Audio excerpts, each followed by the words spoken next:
Welcome to ATB TV. I'm Darren Dance here with the great man, Mr. Peter Morganti from Central Ballarat in the beautiful downtown metropolis of Warrnambool. We have special guest online, young son of a gun trainer, Daniel Bowman. Daniel, welcome to ATB TV. I guess you're as excited as we are. Oh, yeah, look forward to it every Thursday watching it. So good to be here. Well, mate, you win the award this week for the best haircut we've seen on a trainer for the last 6 months. Obviously, Pete, I don't know what you got under that cap, but mine's getting a bit out of control. I haven't been able to back a winner, so I can't afford a razor at the moment. I don't reckon that hat's been off your head for 6 months. Well, someone's got to promote this business up here. All right, Pete. Well, you can shoot away with the first question, and we'll come back to me then. Yep, no worries. Daniel, obviously you've been training, I'm not 100% sure with these stats, for approximately 6 years. How did Daniel Bowman get the bug for racing, and then obviously also into training? Well, the racing bug started with my grandfather's a bookmaker, and my dad used to do his, well, it was in a book and a pencil then, now it's all computerised.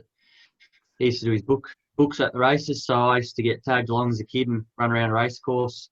That was my babysitter, so got into it that way. And then sort of when I finished school, did some odd things like plumbing and stuff for a couple of years, and then just started doing some afternoons at Kira Mars when he had Tears I Cry, and that sort of gave me the bug then to want to train.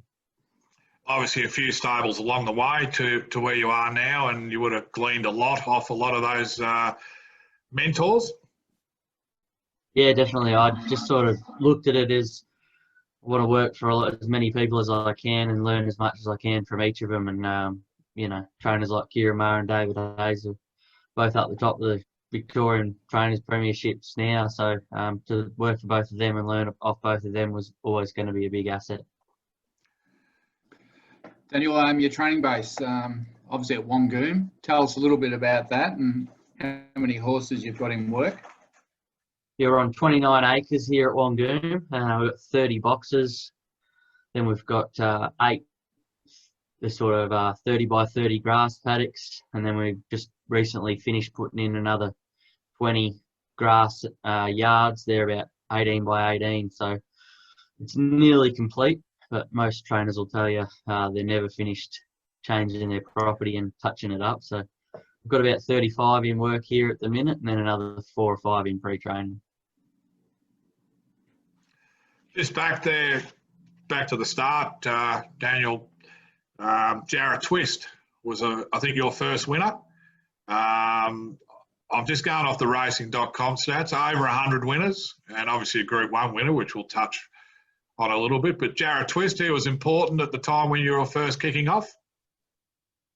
Yeah, definitely. At the time, I was foreman for Weary at Warrnambool. I was looking after, 40 for him, and got me the licence and had 1 or 2 of my own. And he was my first winner. He was my first city winner. I think I won 8 races or something with him, which is quite hard to do these days. With he was no superstar. He's benchmark 78 sort of grade horse. So we just had to place him well. But learn a lot off that horse, getting him from Rick or Lacey, tried horse, and had a lot of fun with him. Did, obviously you try and set up an owner base and get as many in as you can. Did he have a big part in bringing a lot of new owners in initially? Oh, yeah, we just grabbed a lot of people from around town that we knew that had said they'd support me when I started training. So it was good to get them a winner straight away. I think he won his first start for us, so that was a good result. And then it sort of just went on from there. You start to get noticed a bit, and people start to send you horses, and you're not having to sort of source them as much yourself. Yeah. Your go, Darren. What about Warrnambool, Daniel? Lots been said, lots been written. Hundreds of horses have been trained down there over the last 5 to 7 years. What is it? Is Warrnambool that special place for horses, or is there too much made of it, in your opinion?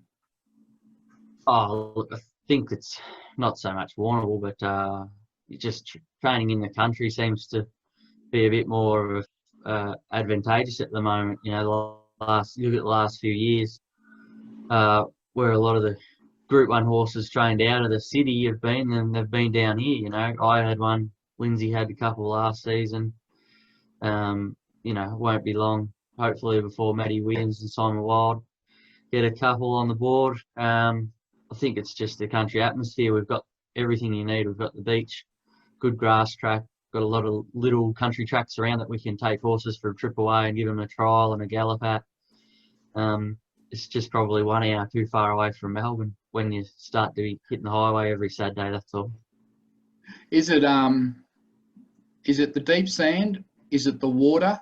Or is it just the variety of venues that you can keep those horses interested? Or is it just a mixture of the lot? Yeah, it's probably the variety. You know, you can do something different every day with a horse and they won't get sour. You know, you can keep them in work for a long time and keep them happy. And the people, you know, people down here, you from down here, so you know people down here, good soul of the earth people, really nice, and they're always happy to see other locals be successful. So hopefully we can get some new local councillors on board in the next few months when we have a vote, and Warrnambool will get back to being a good city that it once was. Just back to the Wary days, it is a bit two-part question that, you know, obviously you always want to be a trainer in your own right, but I always called you the trainer of sign-off, and yet I always have a little quip with you. It must have been special times with a horse like him, but also because you were so hands-on with him, it gave you a lot of confidence in knowing what you were doing was, you know, going to help you going forward.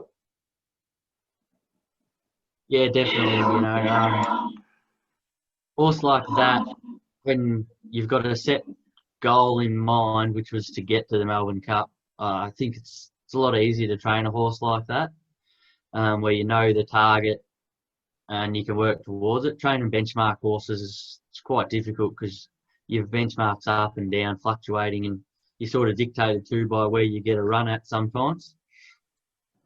But that horse, you know, we had him down here before he'd had his first start, right through till he finished. So he was a freak. I've never seen any horse be able to do a stay-wise, do what he done on the training track or the dunes or the treadmill. You could just work him all day and he just loved it. Yeah. Just from more personal now, obviously you've had some good mentors, but is there any elements of just Daniel Bowman that comes through in the training? Is there anything that, I know it's training is complex, but is there anything that you've done that maybe you've just picked up yourself and not from others?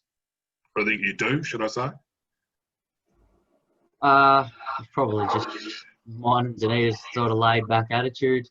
You know, some trainers can get pretty uptight and nervous and stressing, and you know, at the end of the day, we're just horse trainers. We're not. I hate it when the term with a horse trainer genius gets used. Like, Yeah.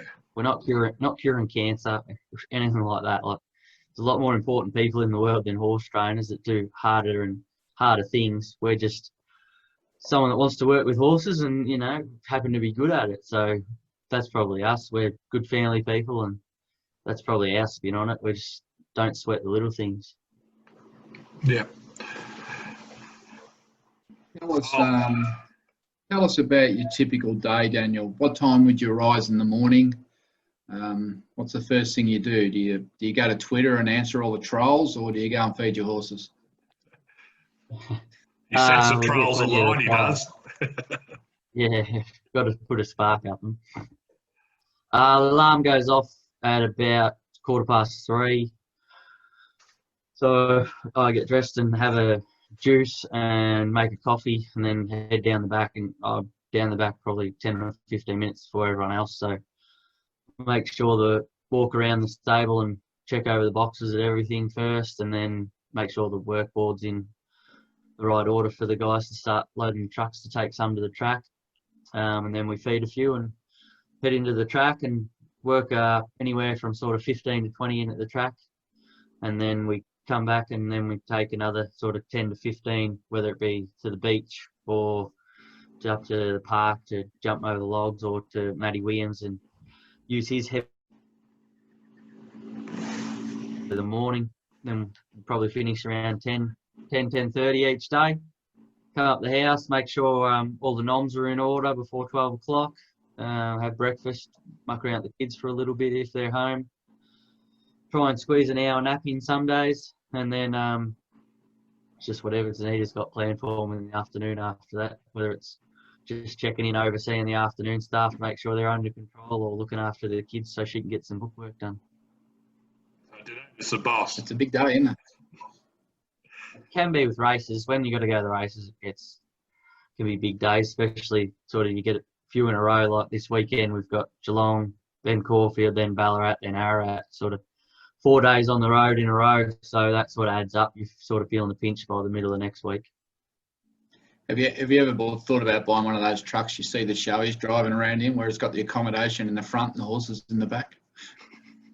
I think it might be a retirement plan, getting one and taking 2 or 3 around the country and travelling when we're a bit old and the kids have moved off to their own lives. Might be one day, but no, they're a bit expensive too. I think the price of a small house. Yeah. I reckon if I can get a futures market, I'd take odds on about there being a Daniel and Charlie Bowman racing team at some stage. He'd probably be keen, but I don't know. I don't know if I would be. You know, it's a tough life. You've got to really love it. So you know, I'd rather see him do something he really wants to do.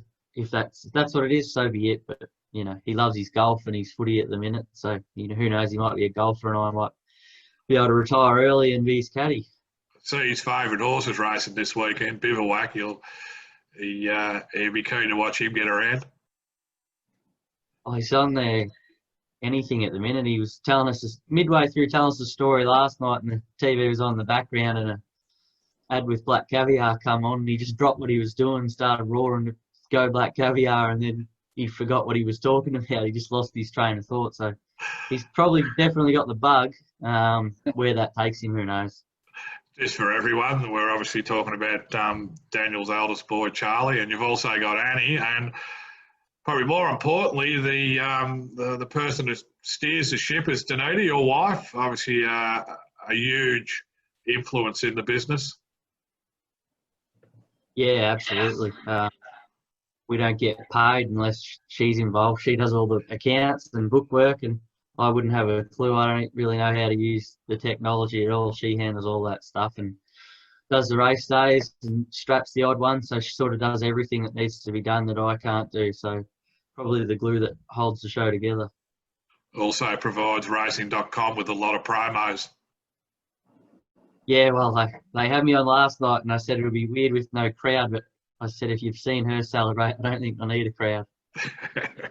Yes. Well, while we're on that, why don't we just talk about the star, Be Good to Your Mother? How'd you come by the horse? How'd you come by the name? And what's it meant to you, Danita, and your business? So found the horse Adelaide Magic Millions. Was the first year second year, sorry, we'd gone out and bought yearlings. Then we bought 5 that year. And he was the last one of them. I just liked his walk. You know, he was a bit backwards. He was going to take time, so that was always going to put a few off in terms of wanting him. And he just had something about him, laid back character. So picked him up for 28,000, which wasn't too bad. Just went from there really. We struggled to find a name. Ended up calling on my brother, who's an electrician and knows nothing about racing, and he said to call it Be Good to Your Mother, because I used to always say to him when he'd ask for a tip, be good to his mother, and laugh at him and walk off and not give him a tip. So we put it in and got it, and sure enough, he's turned out to be a good horse and recognisable by his name now, so that helps him. He's just given us a bit of recognisability in the industry. You know, he recognises a Group 1 trainer now. He proves to owners that you can get the job done at the top level. You go anywhere in the industry and people start to recognise you a bit more. So it's probably just helped that way a bit more. And and showcase what we can do as a stable. Who's got more fame out of that horse? You being the trainer, or your wife doing that crazy dance when he was going over the line in the first place? Nah, Danita's got more coverage. That video on racing.com, I reckon, had a dead set 12 months worth. So I'm glad tomorrow someone else will take them in. I'll let the Rupert Clark winner if it can't be us again on Saturday, sorry. Because, yeah, they've got their miles out of that video, that's for sure. You need royalty. Really just highlights what racing's about and the thrill and what it means to you guys. Now, I think your horse is over the odds on Saturday in the Rupert Clark at $18. What's your feelings on his chances? Yeah, I would completely agree. It's going to be a lot harder to win up in the weights, you know. Not many do it. But his run last year in the Memsey was pretty much identical to this year, beating the same margin. Comes into the race rock hard fit, good barrier. There's a lot of horses above him in the market that are unproven at this level, so I think he should be somewhere around that $10 or $11 mark for myself. But you know, it's good for each way punters. The price he is at the moment, isn't it? $18.05 the place. Declan Bates, you've been very loyal to him. He's an underrated rider. You obviously put your faith in him. Yeah, he does a lot of work for us. And a horse like this who's got a few quirks, it's always handy to have someone that knows him. And he's probably very similar to me, just a bit laid back, doesn't get worked up or uptight, and doesn't stress too much. So we get along well together in that sense. Just move on, Daniel. Obviously, we got 3 horses with you. We've got a lovely filly called Capriccio that you probably still haven't quite made up your mind whether we go to Geelong Friday or Ballarat Sunday, and also Street Baby and Notebook. Just want to give us just 30 seconds on each. Notebook's come back in. Big, strong, written tycoon filly, just carries a lot of muscle mass. She's probably still a few more weeks away from getting back to the races, but should be able to pinch another race or two, hopefully. Street Baby's in Sunday at Ballarat. Light sort of street boss fillies. She's got the ability there, but she doesn't help herself. She's a bit of a stressor, not the best horse at holding condition, so she's probably her own worst enemy, but she's definitely got the ability to win races. It's just a matter of us being patient and getting the best out of her. And Capriccio, she's a really smart, nice horse. Sort of got high aspirations for her in the spring. I think she'll make it to that sort of level, sort of group listed level, whether it's in the spring or in the autumn. And she'll either head around at Geelong Friday or Ballarat Sunday. We'll have a look this afternoon and pick our eyes out of the form and pick the best option for her. But wherever she goes, she'll be really competitive. If you could merge Street Baby and Notebook together, I think you'd have a good horse. You have a perfect horse. If you could put Notebook a little bit lighter and Street Baby a little bit heavier and put him in the perfect horse. Good turn of foot, 1,400 metre horse would be perfect. Yeah, not wrong. One winner, I reckon. What else you got, Pete? Daniel, personal, just outside racing sphere, you're a Mad Essendon supporter. Probably haven't been highlighting that fact lately. We're all Mad Essendon supporters lately. Basketball's been in your sporting career, I believe. Yeah, early days. Played locally, played for the local Warrnambool team in state competitions and whatnot. Played for the Warrnambool Seahawks when I was younger. I was only a fringe player, role player. I was no superstar, but we sort of played in that competition that was the rung below the NBL. Got to play against a lot of good players that you'll see now. Played against Joe Ingles when he was a kid, Andrew Bogut, guys like that are probably more recognisable. Played against them when they were younger. And golf's big at the minute. Yep. As you would know, in regional Victoria, we're still allowed to play golf. So myself and Tyler, Matty Williams is foreman. We sort of try to play golf once a week. A good release. Tell me, with all these big contacts, Bogut's and Ingle, I mean, they must have at least 6 horses in your stable each. They got plenty of cash. They got plenty of cash for a reason, Darren. They're good with their investments. So they're not buying horses, eh? I don't think so. I think they're more into buying businesses and stuff like that. Yeah, I know Joe Ingles is big. He's got a kid with autism, so he puts a lot of his time and money into that side of things, which is great. Him and his wife Renee. I'll have to get on the Instagram and tell those blokes to throw you a bone and at least give you one, mate. Fair income. You can't be playing basketball with them as kids and they're all multis and can't you throw you a bone? It's just not fair. Oh, that's life, you know. Racing's not everyone's cup of tea, but we know that, so they can stick We don't to making their millions. We don't care if they follow the races or not. They can just own one. Footballers might be easier to get. Yeah, but they're not great. They're not the best of payers. That is the mail, yeah. So, Daniel Bowman rolling forward. What are the races you want to win? I mean, where do you want to be? Where do you want to get to in your career? And what would be the race that you could win that you'd just say, done it? Oh, definitely. Obviously, you want to win the Melbourne Cup for that reason, but you know, I'd love to win a race like the Doncaster or Caulfield Guineas. You know, they're both time-honoured races. Anyone can train sprinters. They're pretty much get themselves fit. But when you start to step them up in distance, it takes a bit more nuance and a bit more training now. So I think if I could find a 3-year-old to win a Guineas, I'd be pretty happy. That challenge. Sorry, Darren. That challenge with the middle distance or stars, is that, yeah, you've obviously had the likes of sign off and all that, but it's like you said, it's a lot more to it. Yeah, the stayers are a big challenge and one that you sort of enjoy. You know, if you get sent 5 horses, you could guarantee 4 of them are 1,200, 1,400 metre horses, and one might be a 2,000 plus horse, and definitely more of a challenge. You know, like we had one a few weeks ago at Casterton, win a 2,000 metre race. He was second up. He'd had like nearly 12 months off. He was second up with 5 or 6 weeks between runs, and we just sort of set ourselves a task to make that 5 weeks between runs and set him to try and be peaking second and third up, and he came out 1 by 7 lengths. So you get more of a buzz out of that. There's a lot more work goes into it. So sometimes it's a bit more rewarding when you can win a staying race. Hey Darren, you've got 60 seconds. We're going to be cut off, so you can wind it down from here. Well, I think the most important part of the interview, Pete, is I just have to make this point that Danita Bowman, who's a niece of Darren Weir's, sent me an email when she was about 13, and it went something along the lines, "Dear Mr. Dance, would it be okay for you to send me your monthly newsletter?"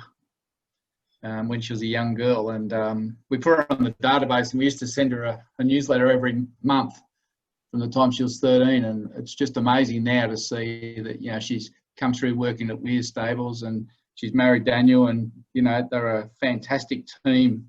We've watched her grow up, Daniel, and as I said, we're very proud to be associated with you and her and watch your careers progress. I think you both got a very bright future in racing, and we're certainly enjoying following you and your success. Appreciate you coming on today. Wish you all the best on Saturday with Be Good to Your Mother. It's a great bunch of owners you got involved in that horse, and they just love racing. That's what it's all about. And with our couple of little fillies there, we're certainly excited about Capriccio going forward to the spring, but we've got to win that maiden first. And Street Baby and Notebook, we know you'll do your best. So, mate, really appreciate you coming on. Good luck with the spring, and good luck with everything down there. And I know you're sinking a lot of money into that farm, and don't worry, I know all about it. 30 years later, I'm still spending money here. So don't think that project's going to end anytime soon. Thanks for having me. Thank you very much for the kind words, and good luck to all ATV owners and runners through the spring, and hopefully we can have a bit of success. Won't be long and we'll be flying one in from Ireland for D Bowman. We tried hard last year, didn't we? Yeah, not wrong. Bloody coming out with someone else now, but bloody 3 times more than we were going to pay for it. So it happens, but we'll find one. Find them early. That's the key. All right, yeah, mate. that's All right. the best. Find them early. Cheers, guys. That was a really good interview with Daniel Bowman, and I meant it when I said they got a bright future in the game. Yeah, no, absolutely. Good grounding. He's well grounded. Got a great right-hand woman in Danita. And it just set up for, you know, a good combination going forward. Already had success very early, which has obviously helped build a business clientele, owners, and yeah, just two young, well-grounded people, family. They got it all ahead of them. One thing you sort of glean from it all is all those young blokes down there, they all get on really well, even though they're rivals and they're all fighting for the win or fighting for the owner. They all seem, you know, friends. Like he talks about Matthew Williams, Simon Wild, you know, Mitch Freedman. They all seem to get on really well. Yeah, and I don't know if it's built around the Warrnambool Carnival, but, you know, they'll race against each other and then they'll all line up and be in a shout together. So, yeah, they're all, they will respect each other and what they do, and they all acknowledge each other's results too. No, very good. Well done. All right, well, let's run through last week's runners, Pete. Where do we go back to? We didn't have any in the end, Darren. No starters. We had Capriccio, which we were waiting for. Capriccio, I don't know the full proper pronunciation, but she was scratched from a heavy 10 at Hamilton, and yeah, we'll just roll through. And oh, sorry, I tell a lie. We had one runner collectible yesterday. How quick we forget. Just waiting to see how long that was going to take. How quick we forget. And she had the Wizard on from Perth, and the Wizard's probably got the best result we've seen from her. Well, from the last 2 or 3 runs. She finished third, looked the winner at the 100, but one just got over the top of her late. Yeah, I think the blinkers, mate. I think the blinkers were a very important gear change. She certainly raced a lot truer. The mile, he said, was going to be too short, but there was no other option. If you waited for a 2,000-metre race, she wouldn't have been fit enough for it in 10 days. So you had to go around the mile, blinkers on to sharpen her up. W. Pike, a little positive move, not a great positive move, just what we use. One year you were down there at Warrnambool running around the bar with about 30 pots on his, what were you saying? On your bike, Pike, was it? On your bike, Pike? Was that what you were saying? We set him on his bike because we won with my shiny choice, so he was riding something for Purcell, and someone, it was a good came line. Back to the mounting yard and you're over the fence yelling on your bike, Pike. Might have been in my lounge room at home. I think, geez, that's great legs, that story. Lucky it wasn't in our colours yesterday, or he might have said, no, I don't want to ride it. Yeah, well, that's a point. You blokes. Man, a few words afterwards. Anyway, no, she ran good. No, she went good, and I think the blinkers made a big difference. So yeah, hopefully, going forward, yeah, she can pick up a city race. Absolutely. It'd be great for the breeding side going forward. Quickly, we'll move through. Obviously, with Daniel, we spoke about a couple of the runners coming up. One is Capriccio, scratched from the heavy. He still hasn't made up his mind whether it's Geelong tomorrow or Ballarat. I think he's leaning towards Ballarat, but he'll When's Ballarat? Sunday, sorry. Ballarat Sunday. Sunday. Yeah. Brave man with him. Bates is down to ride both times. Drawn well. I think he'll just sum up the easier race, try and find the easier race. But her trial form leading into this has been very good.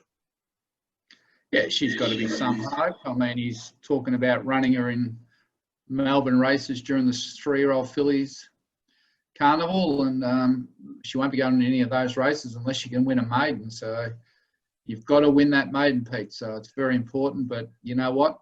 There's probably 50 fillies out there trying to win their maiden so they can play in the spring. So that's where it gets really tough. It certainly would have been easier in March trying to win this maiden, so as opposed to September. Same day, we've got My Shiny Choice, who, again, nominated both Geelong and Ballarat, but I think drew 14 at Ballarat. Running today? Yeah, tomorrow. Tomorrow, is it? What's today? Thursday. I don't know where they are. But he's drawn better at Geelong. Matty's last report suggested that's where he was going to go. That was prior to the fields coming out at Ballarat, and he drew 14 at Ballarat. So no-brainer, he'll run tomorrow. And He'll I run. think Matty thinks he's in the best nick he's ever been in. Well, the breed get better with age, that family, for certain. So, He won anyway, first up last time in. yeah, is he that good to do it again? Well, he'd probably Who rides? start. D. Yendall, he's back. I've heard of him. He's back. He'll put those colours on tomorrow and go, gee, where have they been? He might put them on and say, oh, new syndicator in town. Yeah. So, anyway, I think Matty said top three, easily top three with a winning hope. So, we'll see what happens. What price is he? No, I haven't looked. All right, you keep talking while I look it up. You have a look. All right. So that's Friday. Saturday, nothing. Sunday, obviously those two we mentioned, but also Street Baby for Daniel will kick off over 1,200. One trial straight to the races. D. Bates, gate 4. I think Daniel's learned that the less you do off the track's the best thing with her. Keep it fresh and go and see if you can knock over a race. Like he said, she's got a ton of ability, but she's her own worst enemy, just highly strung. Now, whether, he's the right man to train her because he's so relaxed and his environment's so relaxed. So hopefully, over time, a little bit like Sunburn was, a little bit highly strung, and she's come right back down now. So hopefully this filly can do something similar as she matures. And, she might be able to win first up, but I reckon she won't take her long to win a maiden. No, I agree. Speaking of Sunburnt, she's the next one on the agenda. She's nominated for both Ararat Monday, Kite and Tuesday, around that 1,200 metre mark. Now, I'm not sure which way they're going to go, but it'll be one of the two. Actually, it might be 13 at Ararat, sorry. Yeah. Well, she might go in the shorter race, so... Yeah. They sort of thought that she maybe didn't run the distance last time. I don't know. I mean, her pedigree says she should, but maybe she's just not going to, or it's too big a step up too soon. It's hard to say, but she's honest, she's competitive, and if she draws well, she'll give them a sight wherever she goes. And I think those two tracks suit her style. She can race near the speed. Short straight. Yeah, yep. Also, Kite and Tuesday, a serious deal, an 1,850 metre benchmark 58. That just looks ideal for that horse. If you can only draw a gate. Yeah, just give me a gate and he'll be right in the finish. Yeah, barrier 3 or 4 there, it'd be hard to beat. And back from a 64 to a 58 as well.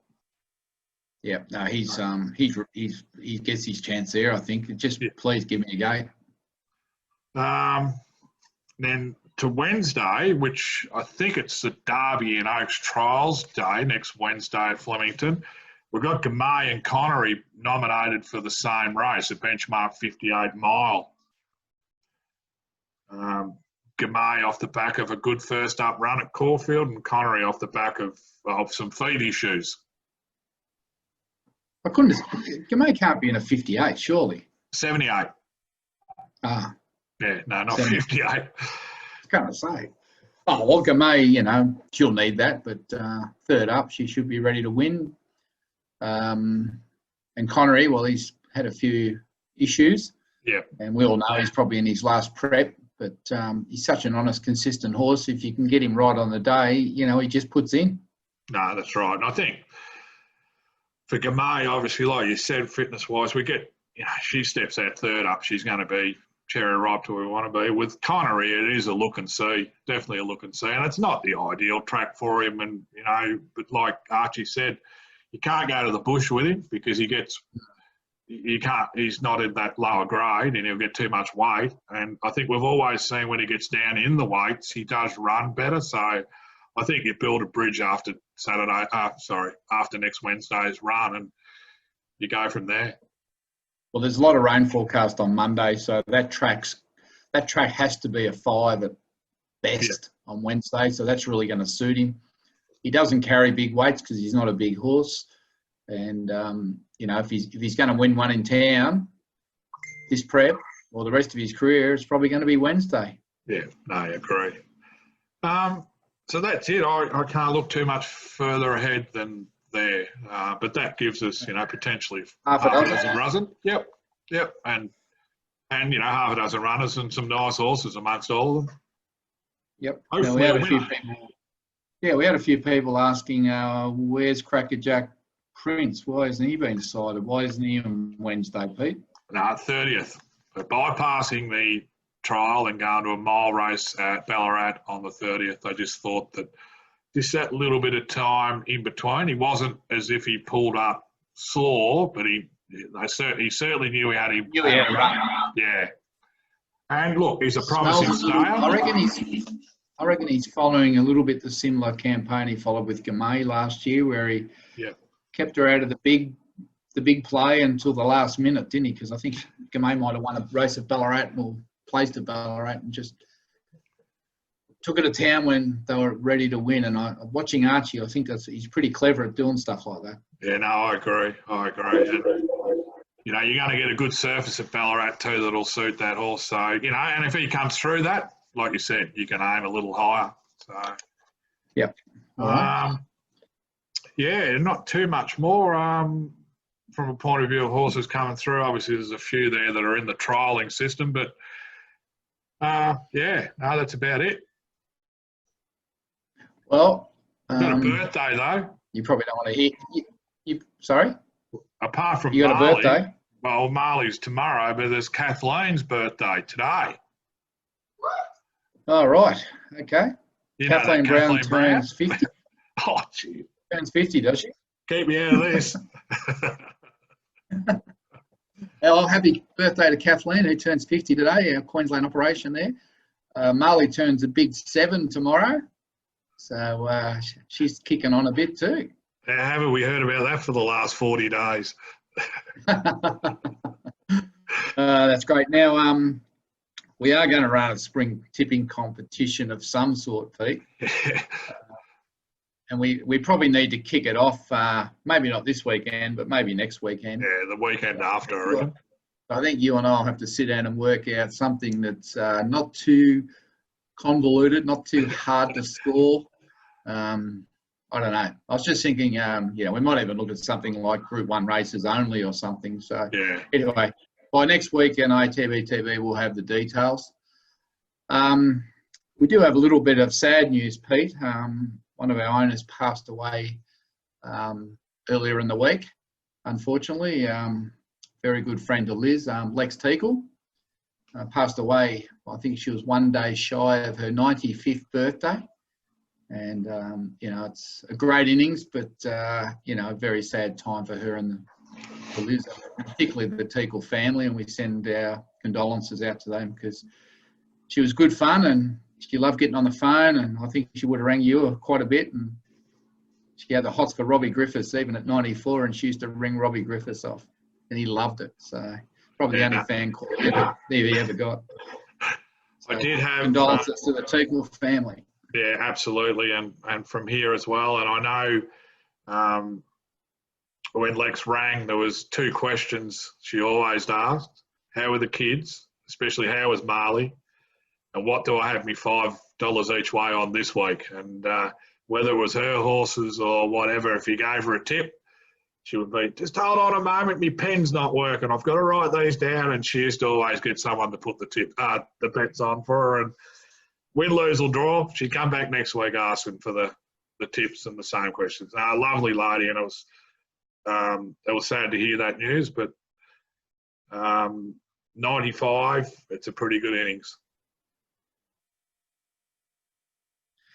Now, speaking of our genius tipster who had his first tip was probably unlucky last week. The other one, I don't think it fired a shot. Has he submitted anything for this week, or have we got to wait? No, well, yeah, the first one, like you said, ran second, and I think Prague, it ran all right, ran 4th, but I said, look, you've got enough credits in the bank. We're coming back to you for a tip. Anyway, Marley had the phone when he emailed or text back. Dr. Drill. I don't know the race. Where's that run? Well, I don't know. I've just only got the message. I presume it's in town. Okay. So he likes that horse. He really does like that. He horse. does. I think rates it right up there. I think it's probably heading towards some of the major cups. So I think it was the Cranbourne Cup winner or Cranbourne or Mornington Cup winner last year. Yeah. Yeah, no, it goes good that. Also, we'll see if he's only given us one this week. He's going to redeem himself. He's cut back a little, yeah. So. And I wouldn't be worried about not backing Be Good to Your Mother, because I thought that run last start was a lot better than it looked where he finished on paper. You know, I thought it was a good run, and he's got him right in the right spot. So fingers crossed for Daniel Danita that he can go back to back. The difference this year to last year is too, he come off a winter campaign last year and he had to sort of hold him up and get him ready. He's trained him from specifically for this race, third up. So we'll get and he hasn't, like you said, hasn't been far away. So, hey, I like one. I really like one on the weekend. And it's a bit of an interest to ATB as well. It's a Frankel filly up in Sydney called Hungry Heart. I reckon she's going to be anything in the future, and especially if she gets out in trip. But I reckon she can win her over the shorter trip this weekend. Hungry Heart.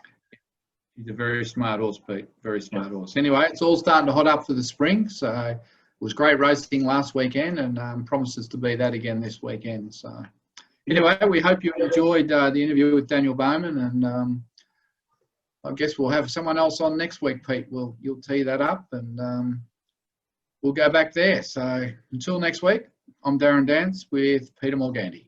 Have a great weekend. Bye, everyone.